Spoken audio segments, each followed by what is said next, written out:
तपाईहरुलाई जय मसीह है, जय मसीह। हामी यस घडी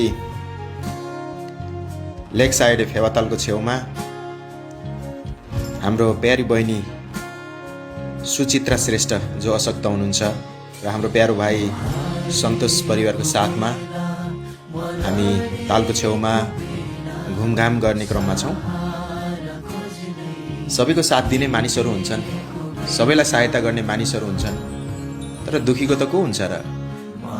असहाय अशक्तको को हुन्छ र?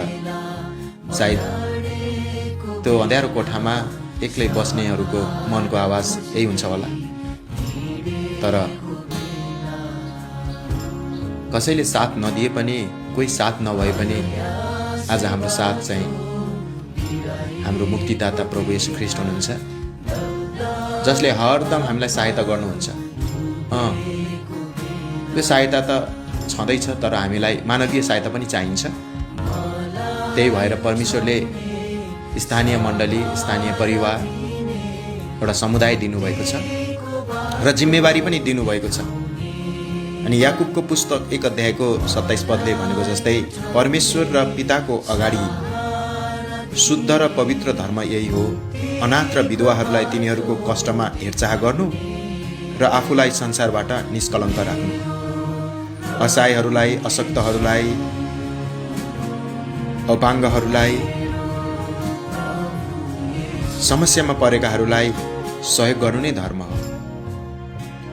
परमेश्वर यही चाहना गर्नुहुन्छ, कसैको सहारा बन्न सकौं, कसैको लट्ठी बन्न सकौं, कसैलाई सपोर्ट गर्न सकौं, कसैलाई समर्थन गर्न सकौं, कुनै न कुनै माध्यमले कसैको अनुहारमा खुसी ल्याउन सकौं, मनमा हाँसो ल्याउन सकौं। हामी यस्तो काम गर्न सकौं कि उनीहरूको हृदयमा आनन्द अनि अनुहारमा हाँसो ल्याउने कारण बन्न सकौं। यही अभिप्रायले आज हामी यो घुमघाम कार्यक्रममा छौं। प्रभुलाई महिमा होस्। अनि सुचित्रा बहिनी के छ खबर? अनि आज यसरी अचानक यसरी पोखराको सुन्दर बजारी लेक साइडमा तालको छेउमा बसेर यसरी शान्त समय बिताउन पाउँदा कस्तो अनुभव भइरहेछ? फर्स्ट टाइम है? हजुर, एकदम रमाइलो भइरहेछ। परमेश्वरको सृष्टि कति रमाइलो छ होइन? तर पनि कोठाभित्र कुन्जिएर बस्नु पर्दा तिमीलाई कस्तो बोर लाग्छ होइन? तर यसरी कहिलेकाहीँ हिँड्न पाए हुन्थ्यो, यसरी साथ दिने मान्छे होइन भए हुन्थ्यो भन्ने त हुन्छ नि होइन? अब हिँड्न सक्ने मान्छे सगरमाथामा पुग्छन् अरे, उड्न सक्ने मान्छे अब आकाशको माथि जान्छन् अरे। एउटा कोठाभित्र बस्ने अब खुट्टा राम्रोसँग चलाउन नपाउने मान्छेको लागि त को छ र होइन? परमेश्वर हुनुहुन्छ, चिन्ता नगर्नु। हुन्छ, तिमीलाई मन परेको कुनै कविता मुक्तक छ भने अनि यो फेवातालको छेउमा चिसो हावामा तिमीले सेयर गर्न सक्छौ। छ त्यस्तो केही? एउटा कविता छ, म के भन्छु ल? शिखरको टुप्पामा पुग्न नसकुन, सपना पुरा गर्न नसकुन, केही फरक पर्दैन अब मलाई, बोलाउन छोडिदिए सपनालाई। गरेको छ डेरा आज प्रभुले, ढाकेको छ तन मन आज यसुले। बग्दैछ पानी जिउँदो मूलको, भिजाउँदै हृदयको सुक्खा बगर। ढुकढुकी चल्छ उसको नामको, साँझ बिहान सम्झिन्छु उसकै ठाउँको। सताउँछ यादले घरिघरि, सम्झना दिलाउँछ वचन आउँछ थरीथरी। थिइन म मेरो त्यति बेला पनि, आज झन् भएछु उसको अनि।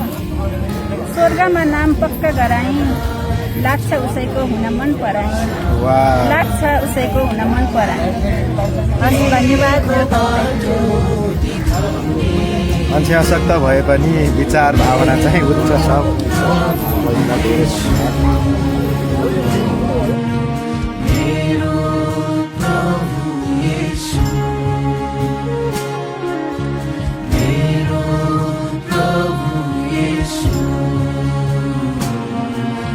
मेरो प्रभु येशू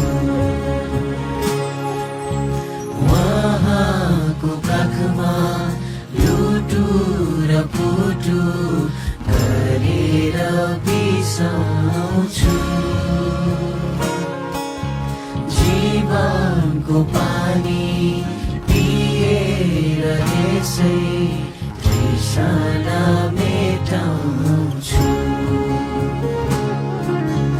उहाँको काखमा लुटु र पुटु गरेर बिसाउँछु जीवनको पानी पिएर यसै तृष्णा मेटाउँछु म हुँ येशूको औ येशू